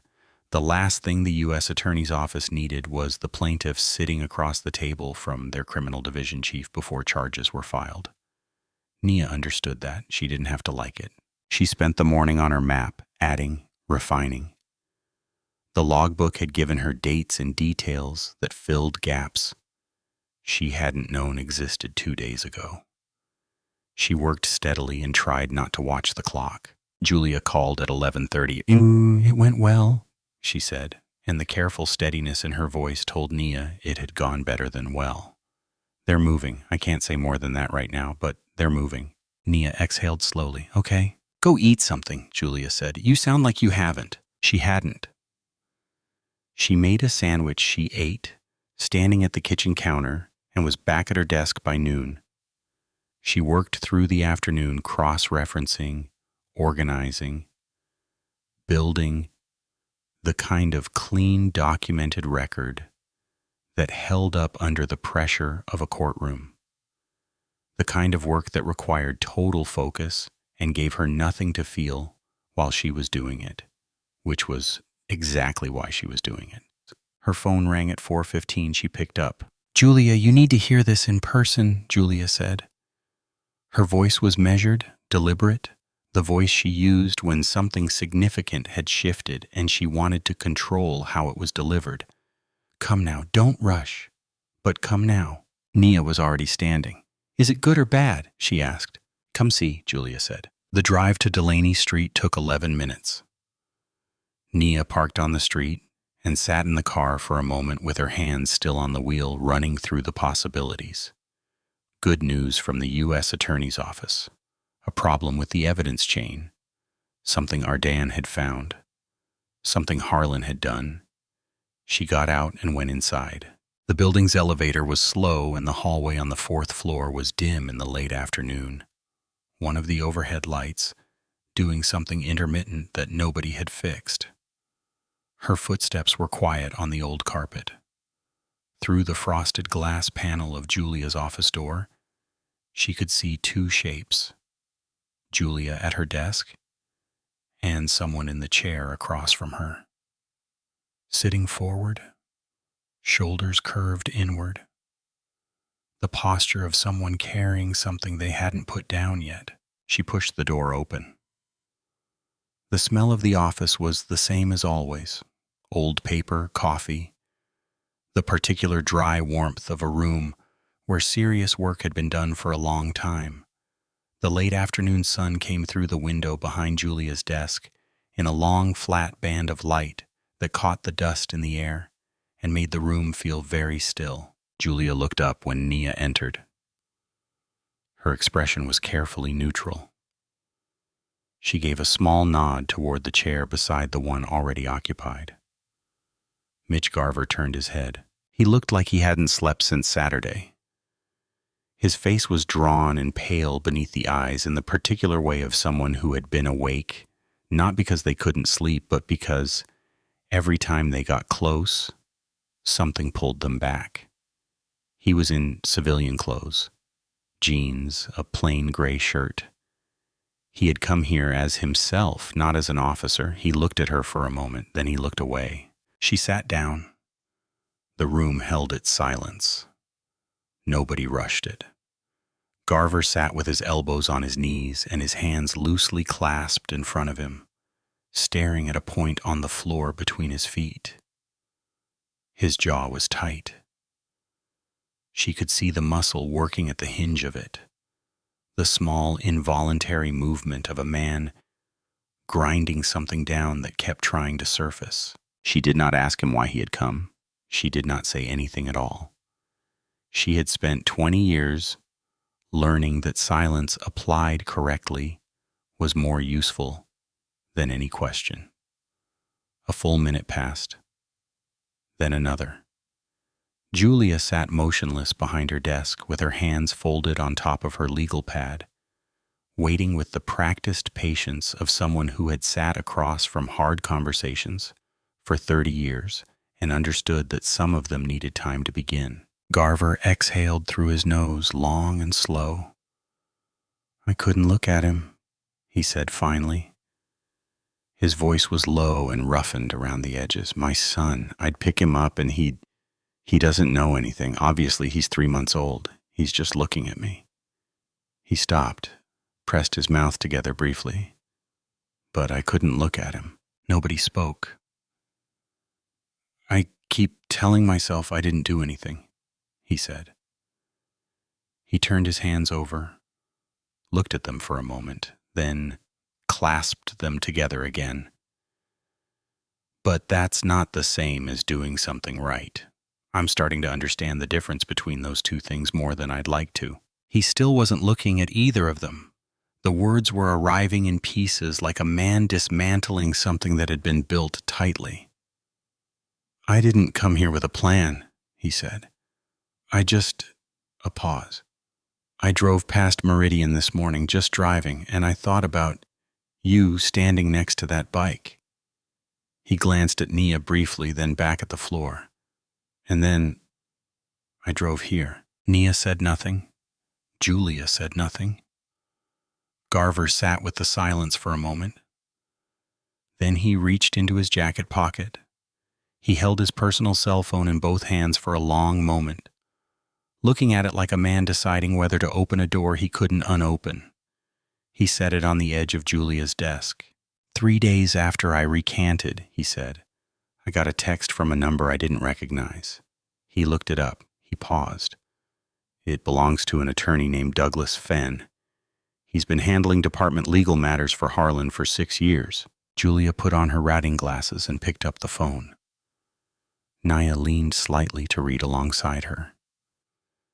There were 3 messages. They had been sent over the course of a single evening, each one spaced a few hours apart, like they were designed to land in sequence and build. The first said that Garver's cooperation with outside parties had been noted at the departmental level, that questions had recently been raised regarding a procedural filing irregularity in his personnel record from 18 months prior, an irregularity that had previously been overlooked as a matter of professional courtesy, but that could be revisited should circumstances require. The second message noted that officers under active internal review sometimes experienced processing delays in their departmental health coverage.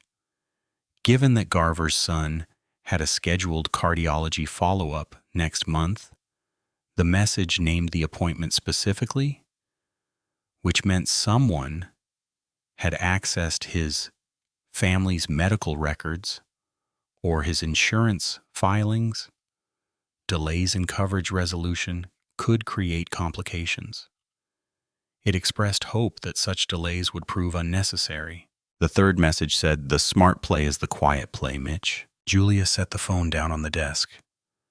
Very carefully. The office was completely silent. Nia looked at the phone, then at Garver. His hands were clasped tight between his knees. He was staring at the middle distance with the flat, used-up expression of a man who had read those messages 50 times in 4 days and felt the weight of them differently each time. "They named his appointment," Nia said quietly. "Yes," Garver said. "That's witness intimidation," she said. She said it plainly because it was a plain fact, and he deserved to hear it named correctly. "I know what it is." He looked at her then, directly, without looking away. "I know exactly what it is. And I know that coming here today means The irregularity in my file gets revisited. Means my pension becomes a question instead of a certainty. Means my family's insurance is going to be a fight for however long this takes. He paused. I've been sitting with all of that for 4 days. I've thought it through completely. I'm not here because I stopped being scared. His jaw tightened. I'm still scared. He reached out and picked the phone up from Julia's desk and held it for a moment before sliding it back into his jacket pocket. But my son is going to be old enough to ask me questions someday, he said, about who I was, about what I did when it mattered. He looked at Julia steadily. I want to have the right answers. Julia held his gaze for a long moment. Then she stood and extended her hand across the desk. Garver stood. He shook it. He looked like a man who had just walked through something and wasn't entirely sure yet what was on the other side. But he was standing, both feet on the ground, eyes forward. That was enough. It was more than enough. The call came at 6:47 a.m. Nia was already awake. She had been awake since 5, sitting at her kitchen table in the gray pre-dawn quiet with a cup of coffee she had barely touched, doing nothing in particular, just sitting, waiting for the day to arrive, without knowing exactly what it was bringing, which was an unusual feeling for a woman who spent her professional life knowing exactly what was coming and exactly how to meet it. Her phone lit up. Deputy Director Cole, she answered immediately. It's done, Cole said. Indictments were unsealed 20 minutes ago. We move in the next hour. A brief pause. I wanted you to hear it from me before the news. She set her hand flat on the table. Thank you, Harlan, she said. Get dressed, he said. There's somewhere I need you to be by noon. She didn't watch the news coverage live. She got dressed instead. Dark suit, white shirt, the good shoes she kept for courtrooms and press conferences and moments that required her to be fully present and completely composed. She stood at the bathroom mirror and looked at herself for a moment. The woman looking back was 10 days older than the one who had ridden a Ducati down Meridian Boulevard on a Saturday afternoon, thinking about pot roast and sweet tea. She looked like she had earned every one of those 10 days. At 7:04 a.m., 6 federal agents in plain vehicles arrived at the Mon County Sheriff's Department. They did not use sirens. They parked in the visitor lot in a line and got out with the unhurried efficiency of people who had done this before and had no reason to rush because everything was already decided. 2 of them carried document cases. All of them wore jackets with 3 letters across the back. They came through the front entrance single file, badged through the security desk without stopping, and walked the length of the main corridor toward the sheriff's private office at the far end of the building. Sheriff Ray Harlan was at his desk at 7:04 a.m. because Ray Harlan was always at his desk by 7. It was the kind of discipline he mentioned often in interviews.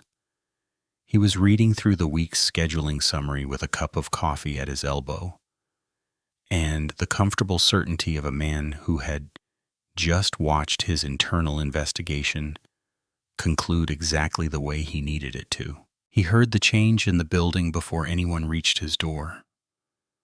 It was a subtle thing, a shift in the ambient sound of the precinct, the particular quality of a busy office going quiet in sections, one room at a time. The way quiet travels when something is moving through a space and everyone it passes stops what they are doing to watch it pass. He looked up from his desk through the interior window that faced the main corridor. He could see his assistant Patricia standing motionless at her station with her hands at her sides. She was staring at something outside his line of sight, Her expression was the expression of someone watching something they had no framework for. Harlan set his coffee cup down slowly. He straightened his back. He looked at his hands on the desk for a moment. Steady, flat, the hands of a man who had managed difficult situations for 30 years. Then the knock came. 3 measured raps against his office door. Not loud, not aggressive. The knock of a person who was not asking for permission. The door opened before he responded. The agent who entered first was a woman in her 40s, dark jacket, warrant folder open in her left hand. She crossed the room to his desk with 4 even steps and stopped in front of it and looked at him directly. "Sheriff Harlan," she said, "I'm Special Agent Diane Torres, FBI Atlanta Field Office. I have a federal arrest warrant issued by the United States District Court for the Northern District of Georgia." She placed the warrant folder on the desk in front of him and stepped back 1 pace. "Please stand and keep your hands visible." Harlan looked at the warrant. He looked at it for a long time. His expression moved through several things in a short space: calculation, assessment, the rapid running of options, and arrived somewhere that was not quite acceptance, but was adjacent to it. The look of a man who had understood several minutes ago that this was coming and had spent those minutes deciding how to be seen when it arrived. He stood, straightened his jacket, kept his hands in plain sight. He said nothing. Behind Torres, 2 more agents entered the room. One of them moved to his desk and began a methodical review of the files and materials on its surface, placing a hand on each item without disturbing anything yet. Cataloging, not searching. Not yet. Outside in the corridor, through the interior window, Harlan could see his staff watching, his deputy chief, his desk sergeant, the young officer from intake whose name he could never remember. All of them standing still. All of them watching him be walked out of the office he had occupied for 11 years, in the uniform he put on every morning like it meant something permanent. He let the agent take his arm. He walked. At 7:15 a.m., 4 federal agents arrived at Emil Whitaker's house on a residential street in the eastern part of the county. It was a modest 2-story house with a basketball hoop in the driveway and an American flag mounted beside the front door. A truck was parked in the driveway. The lights were on inside. The agents parked at the curb. 2 went to the front door. 2 positioned at the sides of the property, visible, hands at their sides. The agent at the front door knocked. 30 seconds passed. The door opened. Whitaker answered in uniform pants and an undershirt, coffee mug in hand, hair damp. He had clearly been getting ready for a shift. He looked at the agents on his doorstep, and the mug stopped halfway to his mouth. "Emil Whitaker," the agent said. "Yeah." His voice was careful, recognizing something without naming it yet. "I'm Special Agent Kevin Marsh, FBI. I have a federal arrest warrant for your detention on charges including conspiracy to violate civil rights under color of law, civil asset forfeiture fraud, and obstruction of justice." He held the warrant out. "I need you to step outside and keep your hands where I can see them." Whitaker stared at the warrant. He didn't take it. Something moved across his face. Disbelief first, then a fast, hot anger that rose up and didn't find anywhere useful to go. He stopped, started again. "You've got to be kidding me." His voice climbed. "I followed procedure. Every single step I followed procedure. And I am being stood on my own doorstep." "Mr. Whitaker?" Marsh's voice didn't change volume or temperature. "Step outside, please." "I want my attorney." He was louder now. I want my attorney right now. This is retaliation.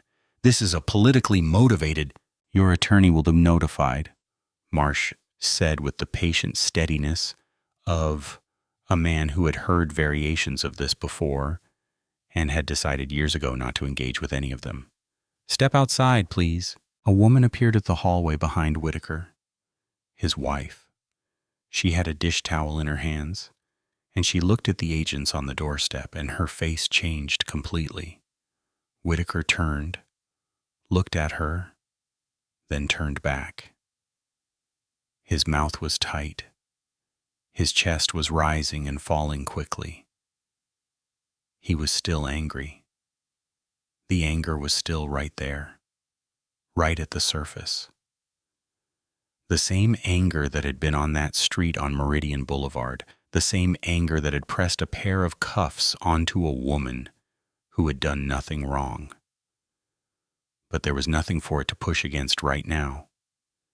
Nothing to flex against, just 4 federal agents standing in his driveway on a Wednesday morning with a warrant that had a judge's signature on it. He set the coffee mug down on the hallway table. He stepped outside. At 7:31 a.m., in the IT services office on the 3rd floor of the county administrative building, a sergeant named Brian Tolley was eating a breakfast sandwich at his desk when 2 agents walked through his door and presented a warrant charging him with obstruction of justice for ordering the destruction of evidence under federal investigation. Tolley didn't shout. He didn't argue. He put the sandwich down. He looked at the warrant. He looked at the agents. He looked back at the warrant. "I was told to do it," he said quietly. "You can say that to your attorney," the agent said. Tolley stood up slowly like a man whose legs had aged 10 years in the previous 30 seconds and put his hands out in front of him. Julia called from her car at 9:15 as Nia was driving to the courthouse, and Nia could hear the controlled electricity in her voice. The sound of a woman watching something she had helped build finally arrive at its full size. Craig Rivers was arrested at the tow yard 40 minutes ago. 3 additional officers from the logbook were in custody by 8:19. Federal counts across all defendants. A pause. "And Garver has a negotiated agreement. His attorney worked through the night. He kept his word." "Yes," Nia said, "he did." The federal courthouse on Forsyth Street was surrounded by news cameras by the time Nia arrived. She came in through a side entrance where Cole met her in the parking structure with the quiet, steady presence of a man who understood that some days were more important than others, and that this was one of them. He looked at her for a moment when she walked up. "You look like yourself," he said. "Eat." "I am myself," she said. He almost smiled. "Come on." The U.S. attorney, a sharp, precise woman named Helen Voss, held her press conference in the courthouse's main briefing room at noon. The room was full. Cameras, reporters, attorneys, community members who had lined the walls 3 deep. Nia stood in the 2nd row behind the podium with Cole on one side and Julia on the other. Councilwoman Brandt was in the front row. She was holding a folded piece of paper against her chest with both hands. A handwritten list of 23 names, the families, the people this had actually been about from the beginning. Voss spoke clearly and without performance. She described the enterprise as it actually was. A 4-year criminal conspiracy that had used the authority of law enforcement as a mechanism for financial predation against a specific community corridor. She named the defendants, she named the charges, she described the evidence, the logbook, the towing records, the coordination, the money. She said the words organized crime without hesitation. Then she said, "This investigation began because one woman refused to be erased." She stepped back from the podium and nodded once toward Cole. Cole leaned toward Nia. "That's you?" he said quietly. She stepped forward. The room shifted. Cameras adjusted. The low murmur beneath Voss's remarks went completely silent. Nia stood at the podium and looked out at the room, at Brandt in the front row, with her list pressed against her chest, and her eyes full, and her chin held high. She thought about Meridian Boulevard, about blue lights in her mirror on a Saturday afternoon, about the sound the cuffs made, about the red line across her wrist bone that had bruised by morning and faded by the following week, about the things that don't fade. She pulled the microphone toward her, set both hands on the edges of the podium, and began. Nia spoke for 4 minutes. She did not speak about herself. She stood at the podium in the full briefing room with the cameras pointed at her and the silence of 200 people pressing in from all sides. And she spoke about the 23 families. She said their names, all of them. Bernie Merrick, Sylvia Crane, Deshaun Mobley. 20 more after that, each name read from the list Councilwoman Brandt had pressed against her chest in the front row and passed forward without being asked. The moment Nia stepped up to the microphone, she read every name slowly and clearly, the way names deserve to be read when they have been ignored for too long. Then she set the list down on the podium and looked up. "What happened to me on Meridian Boulevard 10 days ago was wrong," she said.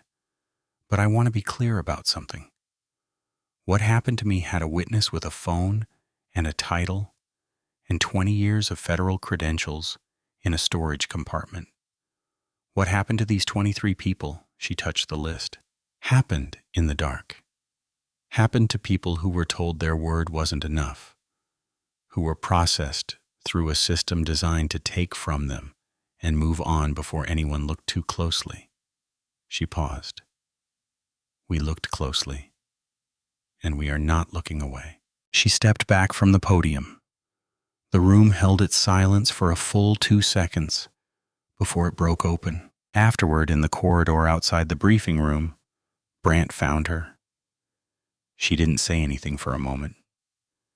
She just put both arms around Nia and held on the way older women hold on when they have been fighting something for a very long time and have just watched it begin to fall. Nia held on back.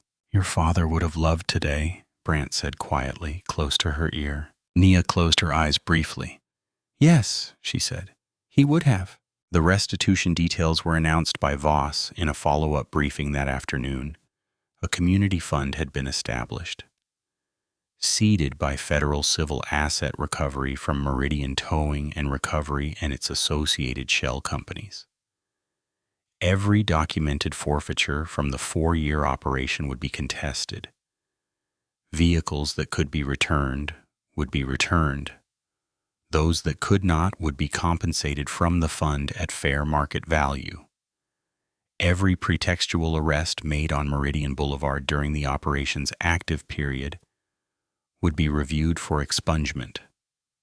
The county's exclusive towing contract with Meridian Towing and Recovery was terminated effective immediately. Deshaun Mobley's Kawasaki was already in the process of being located and returned. Julia found Nia in the courthouse parking structure at 4:30, still in her suit jacket, sitting on the hood of her car with her feet on the bumper and her face tilted up toward the narrow strip of sky visible between the levels above. Julia leaned against the car beside her and said nothing for a moment. "How do you feel?" she asked finally. Nia considered the question genuinely, the way it deserved. "Tired," she said. "Grateful." A pause. "Ready to go home?" Julia nodded. "Your mother called me twice today," she said. "She wanted me to make sure you ate something." Nia smiled. It was a real smile. It reached her eyes and stayed there. "I'm heading over there now," she said. She pushed off the hood and stood up straight. She looked at Julia, this woman who had picked up a phone at 7 in the morning 10 days ago, and said, "I'm already working," before Nia had even asked. This woman who had stood beside her father in a photograph on an office wall for 30 years and had never once stopped doing the work that photograph represented. "Thank you," Nia said, "for all of it."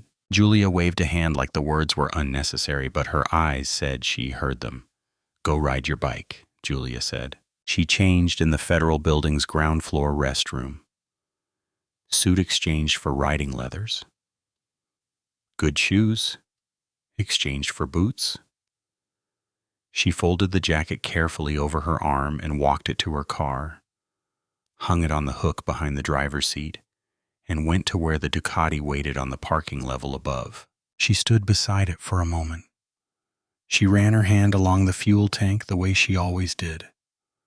The metal was warm from the afternoon. She checked the mirrors, checked the tire pressure out of habit, pulled on her gloves finger by finger. Then she put her helmet on, swung her leg over the seat, and started the engine.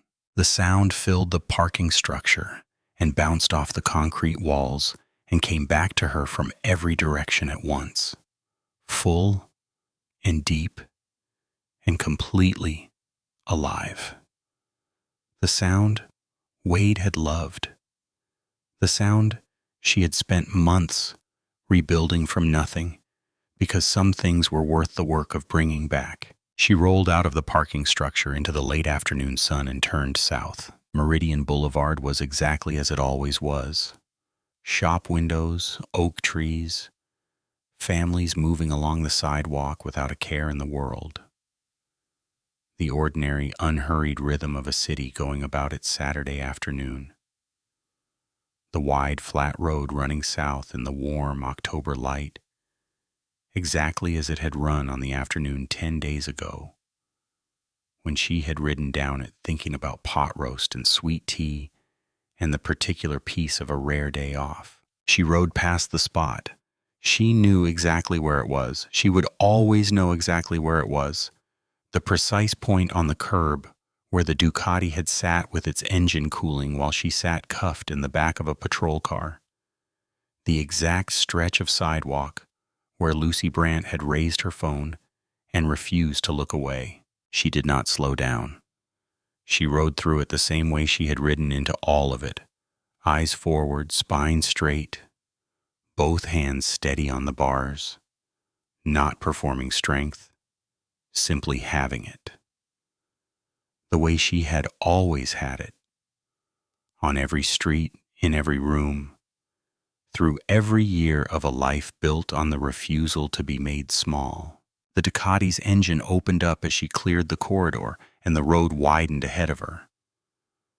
She was not riding away from something. She was riding toward everything she had fought for, toward her mother's kitchen and the smell of pot roast and the sound of a woman who had been watching the clock and putting a plate in the refrigerator for 10 days, waiting for her daughter to finally come home. She rode. 3 months later, the federal cases moved through the Northern District of Georgia with the quiet, grinding efficiency of a system that, when properly directed, was capable of extraordinary thoroughness. Julia kept Nia informed. Not because Nia needed the updates to move forward with her life. She had already done that. But because Julia believed that the people who had fought hardest for a verdict deserved to hear it spoken clearly when it arrived. She called on a Tuesday morning in January. Nia was back at the Atlanta field office, 3 weeks returned from administrative leave, sitting at a desk that felt familiar and right and entirely hers again. Dobbs took a plea, Julia said. Nia leaned back in her chair. Sheriff Ray Harlan, former sheriff of Mon County, had entered a guilty plea on 7 federal counts: conspiracy to deprive civil rights under color of law, civil asset forfeiture fraud, wire fraud, and 2 counts of using a public office for private financial gain. His attorneys had negotiated aggressively for 18 weeks and had arrived at a number they apparently considered acceptable. 14 years in federal prison. No possibility of early release for the first 10. He would serve his sentence at a federal correctional facility in Alabama, approximately 90 miles from the office he had occupied for 11 years. His pension was forfeited in full. His brother-in-law, Craig Rivers, whose towing company had been the financial engine of the entire operation, had not been offered the same plea consideration. He had gone to trial and lost badly. The jury deliberated for less than 4 hours. He received 18 years on 9 counts of fraud, conspiracy, and criminal profiteering. Meridian Towing and Recovery was permanently dissolved by court order. The property and equipment were liquidated to fund the community restitution account. And Whitaker, Nia said. Julia paused in the particular way she paused when a piece of information carried more weight than the words around it. Emil Whitaker had refused a plea for 11 weeks. His attorney had argued publicly and loudly that his client had done nothing beyond the limits of standard law enforcement procedure, that the stop on Meridian Boulevard was lawful, and that the federal charges amounted to political persecution of a working officer. He had given 2 more television interviews from his living room. He had started a fundraising page that raised a modest amount from people who had never been on the wrong side of a pretextual stop and never expected to be. Then the logbook was admitted into evidence. His attorney stopped giving interviews.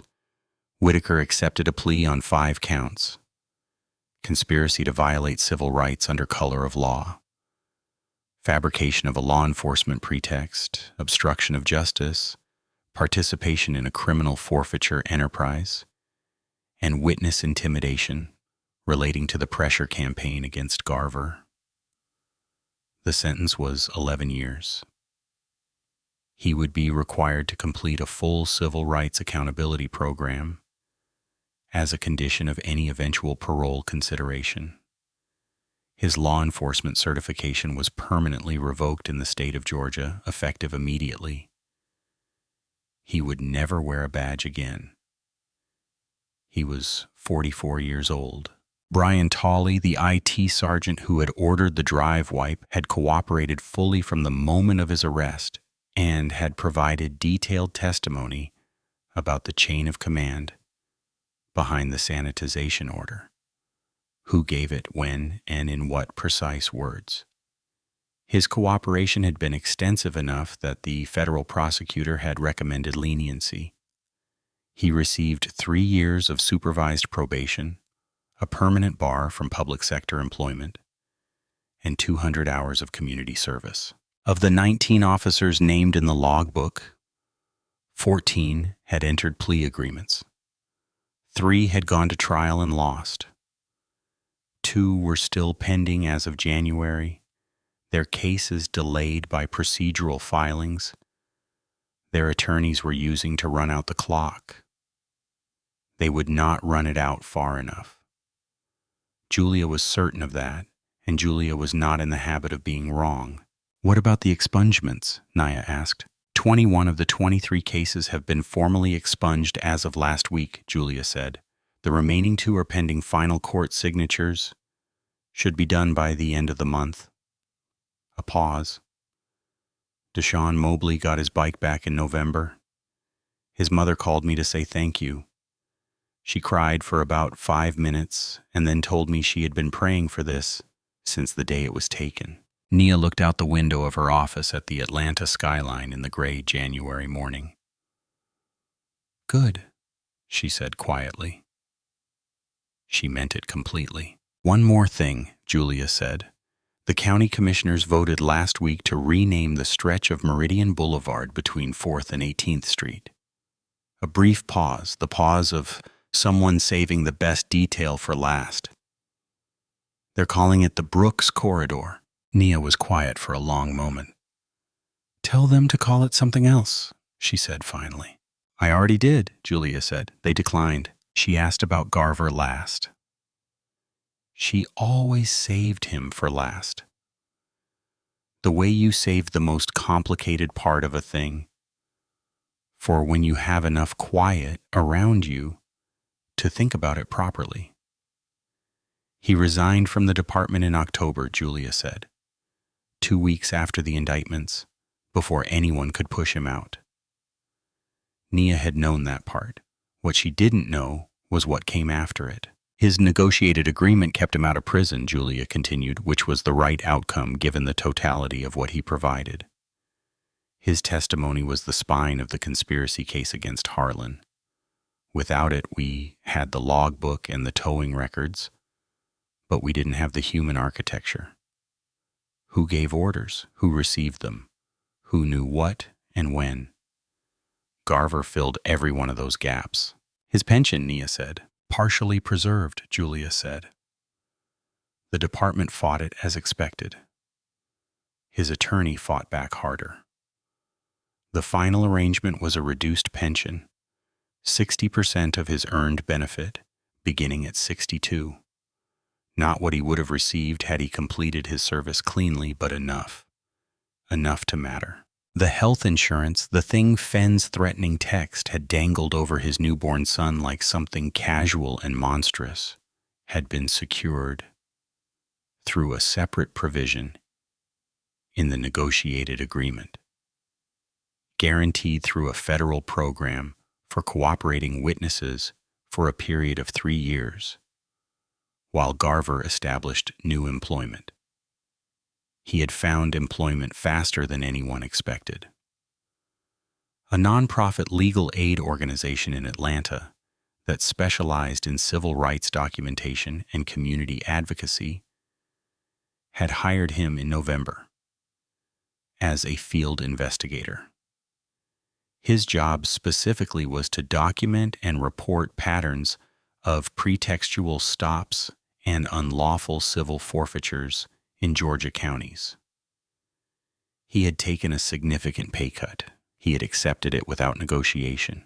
Julia had heard this from his attorney and had called Nia the same afternoon to tell her because she understood, without needing to discuss it, that Nia would want to know.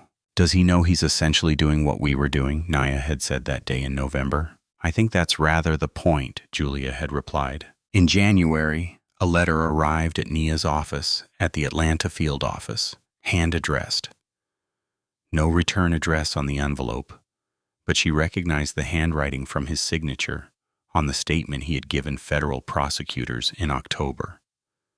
Careful, slightly cramped, the writing of a man who thought about what he put on paper. She opened it at her desk. It was 2 paragraphs. Short. The kind of letter written by someone who had spent a long time deciding whether to send it, and had finally decided that not sending it was the worst choice. The first paragraph said that he understood if she never thought of him as anything other than the man who cuffed her and stayed quiet and then recanted under pressure, and that he wouldn't argue with that characterization because it was accurate. He did not ask for forgiveness. He was careful and specific about that. He wrote the words, "I am not asking you to forgive this," in a complete sentence and moved on, which told her more about his character than any apology could have.